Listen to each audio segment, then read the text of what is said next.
Welcome to day 10 of our Bible plan. My name's Father Matt. I'm the pastor at St. Columbanus Church, and I'm really glad that you're journeying with us over these days. Today, the scripture that we have comes to us from the letter to the Hebrews.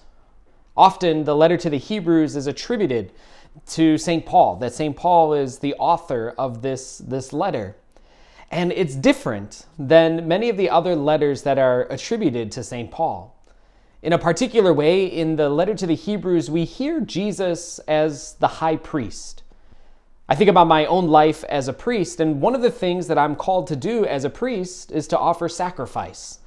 That's really what Jesus came to do. That part of Jesus' mission, ministry, life here on this earth was to offer the sacrifice of his very self, so that you and I might find the gift of everlasting life, so that you and I might be able to experience the power of resurrection in our lives.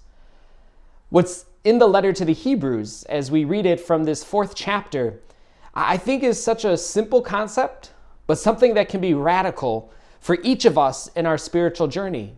To know that Jesus, who is the high priest, Jesus, the one who was willing to lay down his very life, Jesus who was willing to give his life as he hung there upon the cross of Calvary, is the one who remains our help.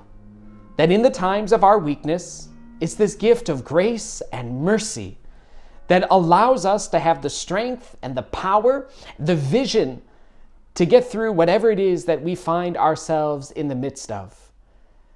The letter to the Hebrews that we reflect on today is this beautiful and powerful reminder that Jesus, who is the high priest, has experienced the sufferings and the weaknesses that you and I deal with on a daily basis.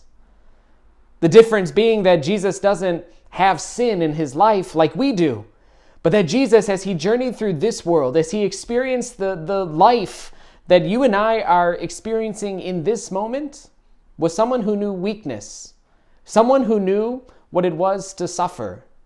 And yet, as the high priest, Jesus points us to the promise of life in the kingdom.